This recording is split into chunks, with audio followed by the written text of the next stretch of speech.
नमस्कार दोस्तों, आज बात करते हैं तनाव, डिप्रेशन के।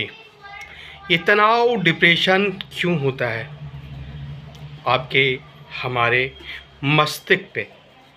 जब कोई प्रेशर पड़ता है, कोई दबाव पड़ता है, तो हमारा दिमाग ज़्यादा लोड ले लेता है, ज़्यादा प्रेशर ले लेता है, जिस कारण जो ऑक्सीजन की मात्रा है ना, वो दिमाग में उसकी डिमांड ज़्यादा हो जाती है फिर मस्तिष्क में, तो पूरे बॉडी पे उसका वो पड़ता है, असर पड़ता है। अब बात करते हैं कि डिप्रेशन होता क्यों है, डिप्रेशन या तनाव क्यों होता है।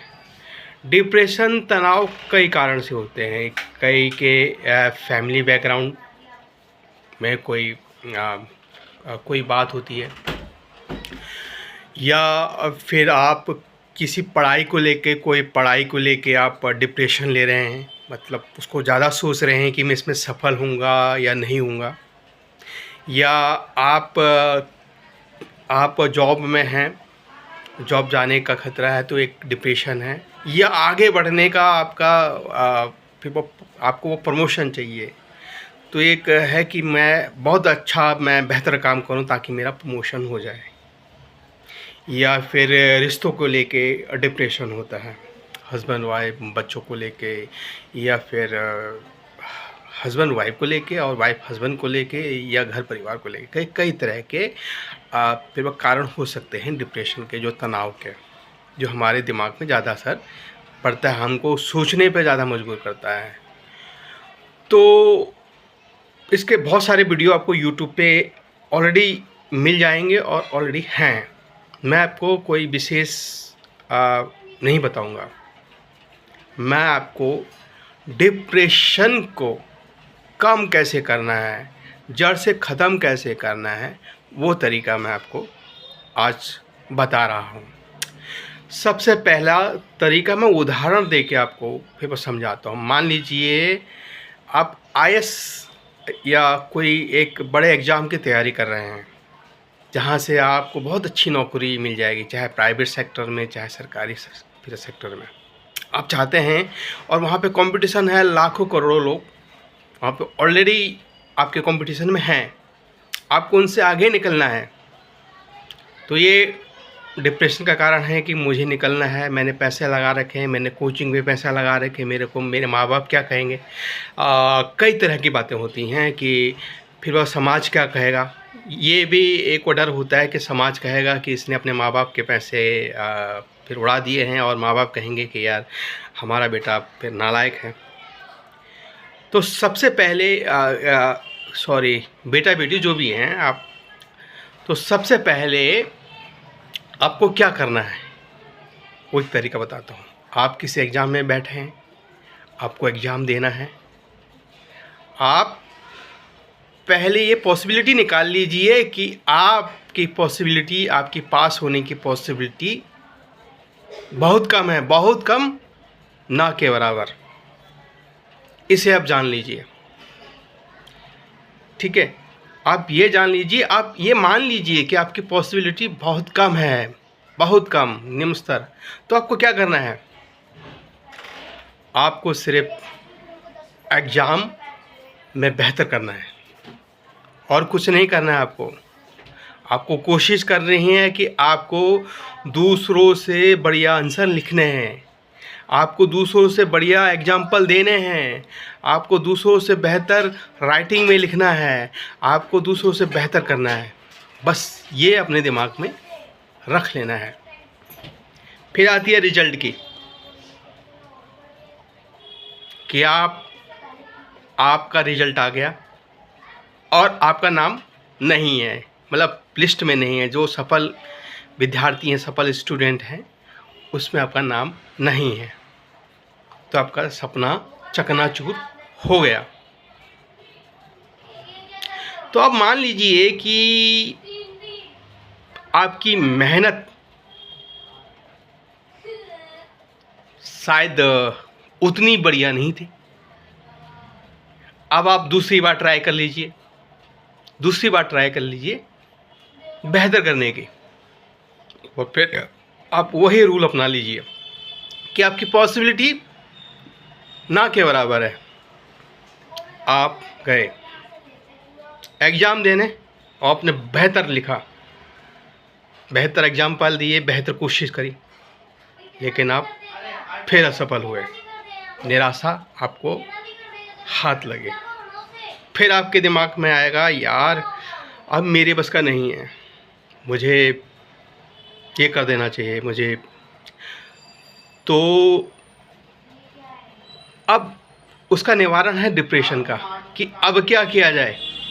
तो आप ये समझ लीजिए कि आप इस एग्ज़ाम के लायक नहीं थे। आपने कोशिश करी, आप डिस्क्वालीफाई हो गए। तो समझ लीजिए कि भगवान ने आपको इस काम के लिए नहीं बनाया है, या ऊपर वाले को, आप जिसको भी मानते हैं, आप मान लीजिए कि ऊपर वाले ने आपको, भगवान ने, ईश्वर ने आपको इस काम के लिए नहीं बनाया है, आपको किसी और काम के लिए बनाया है। तो वहाँ वो कोशिश कीजिए। थॉमस एल्वा एडिशन का मैं एग्जाम्पल आपको देता हूँ, तो आप कहोगे कि यार ये तो सोचने वाली बात है कि अब उन्होंने 1000 बार कोशिश करी, 9999 बार उन्होंने कोशिश करी बल्ब बनाने की, और उसमें असफल रहे। जब उनसे पत्रकारों ने पूछा कि आप 9999 बार आप असफल हुए, तो इस विषय में क्या कह रहे हैं, इस विषय में क्या कहना चाहते हैं? तो उन्होंने कहा मैंने 9999 बार मैंने सीखा है कि बल्ब कैसे बनाते हैं, और अंत में जब 10,000 बार वो हुआ, एग्जाम्पल गलत हो सकता है, या 1000 हो सकता है, या 10,000 हो सकता है, जो भी है।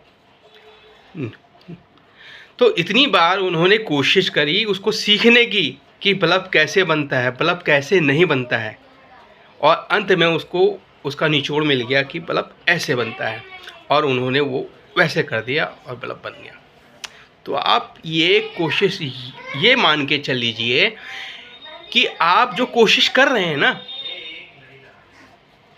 आप अपना समय, जैसे कि एग्ज़ाम में आप एग्ज़ाम दे के आप अपनी एज आपकी थोड़ा कम है, आपके पास समय नहीं है, और तो इस विषय में आप फिर क्या कहेंगे कि हमारी उम्र बढ़ रही है, अब फिर वो कंपटीशन का समय नहीं है अब हमें। अरे भाई साहब, आपको छोटी मोटी नौकरी तो मिल ही जाएगी हैं। आपके अंदर अगर उपयोगिता होगी, आपके अंदर अगर फिर वो काबिलियत होगी, आपके अंदर अगर फिर वो टैलेंट होगा, तो आप वो छोटी सी नौकरी से आप बड़े लेवल तक पहुंच सकते हैं। आपके अंदर अगर टैलेंट है, आपके अंदर अगर प्रतिभा है, तो आप पहुंच सकते हैं। जितने आपने एग्ज़ाम दिए, वो उसका निचोड़ आप अपनी उस नौकरी में लगा दीजिए कि मुझे इस तरह से इस जॉब को, एक छोटी सी जॉब को और बेहतर तरीके से करना है। तो आप यकीन मानिए कि आप उस छोटी सी जॉब में सफल हो जाएंगे और एक बड़े स्तर पे पहुंच जाएंगे। वो अगर एग्ज़ाम नहीं देते आप, वो अगर आप कोशिश नहीं करते हैं, तो शायद आप एक छोटी सी जॉब में आगे नहीं बढ़ सकते। तो आपने जो एग्ज़ाम दिए हैं अपने जीवन में, आप उसमें असफल रहें, लेकिन वो आपके काम आएंगे, आपके जीवन में कभी भी आपके जीवन में काम आएंगे। आपका सीखा हुआ कभी भी व्यर्थ नहीं जाएगा। वो आप अपने आने वाली जनरेशन के लिए उसको फिर बचा के रखिए, या आप उसको यूज कीजिए अपनी छोटी सी जॉब को या छोटे से स्टार्टअप को और आगे बढ़ाने का। ये सब काम आएंगे आपके। जितने एग्ज़ाम में आप फेल हुए हैं, जितनी बार आप फेल हुए हैं, वो आपको आपके जीवन में काम आने वाली चीज़ है। इसलिए डिप्रेशन का तो कोई सवाल ही नहीं होता है। तो कहाँ है डिप्रेशन? कहीं नहीं है। जो मैं कर रहा हूँ हो सकता है मेरे फ्यूचर में काम आए। एक बार कीजिए, 2 बार कीजिए। अगर आपके पेरेंट्स के पास आपके के पास अगर वो क्षमता है तो 2-3 बार और कर लीजिए, और नहीं है तो आप एक छोटी सी जॉब स्टार्ट कीजिए, छोटा सा स्टार्टअप फिर शुरू कीजिए, और वहाँ आपको वो जो आपने एग्ज़ाम दिए हैं, जीवन में जो सीखा है उसको काम में लाइए, आप सफल हो जाएंगे। आशा है आपको ये छोटा सा मेरा प्रयास आपके काम आएगा। मेरा ये अनुभव है, मेरा ये पर्सनल एक्सपीरियंस है, ये काम आएगा। यदि आपके काम आ रहा है तो आशा करता हूँ कि ये अन्य दोस्तों के, अन्य मित्रों के काम भी आएगा। तो इसे शेयर अवश्य कीजिए और लाइक, और हो सके तो मेरे चैनल से जुड़ने का प्रयास कीजिए, मेरे चैनल को सब्सक्राइब कर दीजिए। धन्यवाद। फिर मिलूँगा एक नेक्स्ट टॉपिक के साथ। उसमें मुझे रिसर्च करना है कि क्या आपके लिए बेहतर हो सकता है। धन्यवाद। जय हिंद, जय भारत।